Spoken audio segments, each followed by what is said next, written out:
Ceritanya nih, per hari ini saat saya upload konten ini, saya sudah telat bayar tagihan selama 696 hari di aplikasi Julo.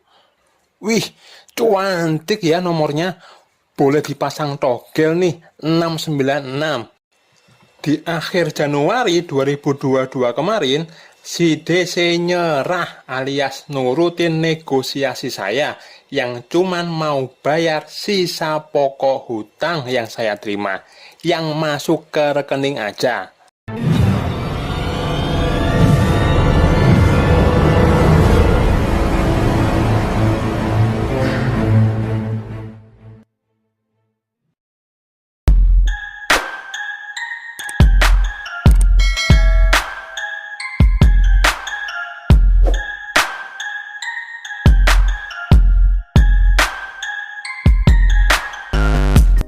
Salam, Bajul Kamalama, bantai pinjol nggak pakai lama.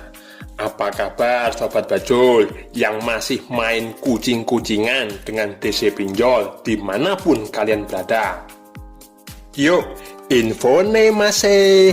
Hutang pinjol itu bisa dinego apa enggak sih?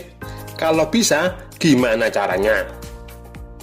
Jadi gini, apapun permasalahan hutang piutangnya, baik hutang perbankan macam KTA, kredit tanpa agunan, kartu kredit, maupun hutang pinjaman online, yang intinya nih, tanpa agunan, tanpa jaminan, hakikatnya di saat nasabah mengalami kesulitan bayar, atau istilahnya one prestasi, atau lebih kerennya galbay gagal bayar, semua bisa dinegosiasikan atau diajukan restrukturisasi kredit. Apa sih restrukturisasi kredit itu? Restrukturisasi kredit merupakan suatu upaya perbaikan yang dilakukan dalam kegiatan perkreditan terhadap debitur yang berpotensi mengalami kesulitan untuk memenuhi kewajibannya. Nah, biasanya nih, kebijakan restrukturisasi kredit yang dilakukan pihak kreditur, baik itu bank konvensional maupun fintech atau pinjol, antara lain melalui penurunan suku bunga kredit, perpanjangan jangka waktu kredit, pengurangan tunggakan bunga kredit, pengurangan tunggakan pokok kredit, atau penambahan fasilitas kredit. Untuk kasus pinjaman online, kayak yang saya alami sendiri, hampir 2 tahun galbay di 13 aplikasi pinjol legal OJK. Nah, bagi kalian yang baru nemuin channel ini, bisa dilihat riwayat perpinjolan saya di sini ya.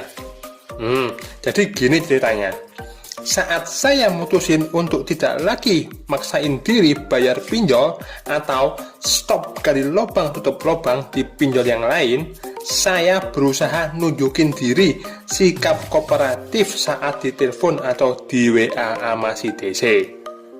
Tunjukin kalau kita ini punya niat atau itikad baik untuk bayar hutang pinjol, ndak lari dari tanggung jawab. Yang nggak ada itu duitnya. Ingat, kita ini cuman belum bisa bayar, bukan ndak mau bayar. Duit yang ada sekarang ini nih, sementara kita prioritaskan untuk penuhin kebutuhan dasar keluarga dulu. Karena apa? Kebutuhan dasar keluarga ndak bisa ditunda, sedangkan urusan pinjol masih bisa ditunda. Kan ndak ada tuh resiko sita barang, ndak ada resiko pidana atau penjara. Lah iya toh. Jadi kita sampaikan alasannya kenapa kita belum bisa bayar hutang pinjol. Ya meskipun dapat dipastikan para DC ndak akan terima dan ndak mau tahu alasan-alasan yang kita sampaikan tadi. Langkah berikutnya, ya langsung nego. Kita inisiatif menawarkan solusi gimana caranya agar hutang bisa dibayar meski tidak sebanyak nominal yang ada di aplikasi mereka. Bahasa kerennya restrukturisasi. Tentunya versi nasabah Galbay lo ya. Kalau saya yang nego, langsung to the point. Negonya ndak tanggung-tanggung, nego ekstrim. Gimana itu? Bayar pokoknya aja yang kita terima, yang masuk ke rekening kita tanpa bunga dan denda. Ini kalau pinjamannya bukan skema angsuran atau cicilan. Tapi kalau pinjamannya skema angsuran, bayar sisa pokok yang kita terima. Ingat ya, sisa pokok yang kita terima aja tanpa bunga dan denda. Jadi pokok yang kita terima dikurangin total angsuran yang sudah kita bayar. Emang mau ikut DC? Ya di awal-awal ya pasti mereka akan tolak. Lawang itu akan pengaruhi besaran bonus yang mereka dapat di akhir bulan atau bonus akhir tahun mereka. Yang penting konsisten. Ingat, konsisten. Tiap ditagih langsung minta bayar pokok atau sisa pokok hutang yang kita terima. Bilang ke DC pinjol, lah daripada modal perusahaan Anda ndak balik sama sekali, ya mending terima aja balik modal meski ndak ada untung. Yang penting perusahaan Anda ndak rugi-rugi banget masih. Mau bukti ndak? Kalau apa yang saya sampaikan ini bisa berhasil, alias si DC pinjol mengiyakan negosiasi saya, pasrah mereka. Nih, saya ambil contoh tagihan di aplikasi Julo. Apa namanya, ini kan benar-benar nggak ada duit toh, daripada saya nggak bayar, mending saya balikin dah yang saya terima. Hitungin dah dari yang pertama saya angsur. Ini kan benar-benar bukan karena saya ingin. Kalau saya ada gaji, maksudnya gimana? Gini loh, kalau saya ada, gini loh Mbak, kalau saya ada gaji atau ada duit masih kerja, saya bayar semua selama ini loh ya.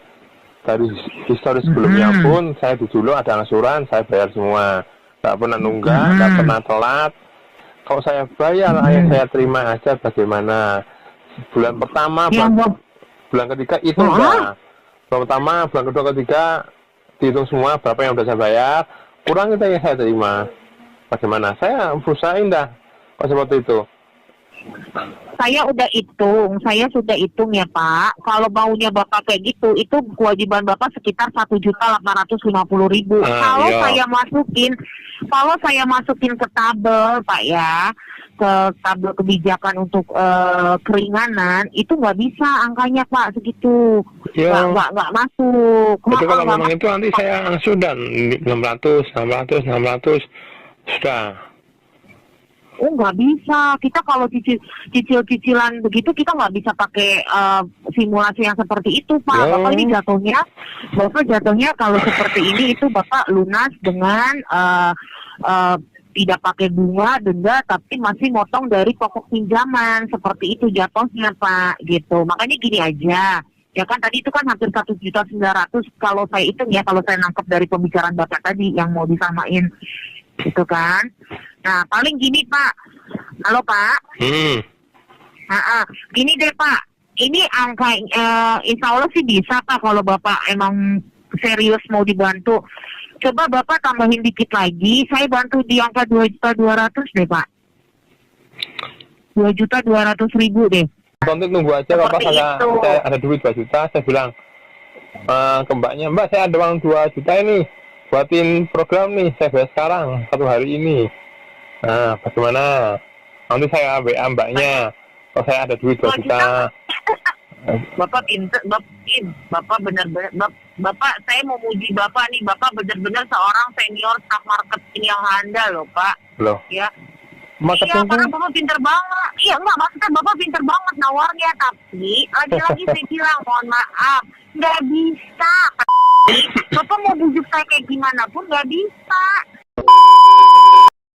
Nah, ceritanya nih, per hari ini saat saya upload konten ini, saya sudah telat bayar tagihan selama 696 hari di aplikasi Julo.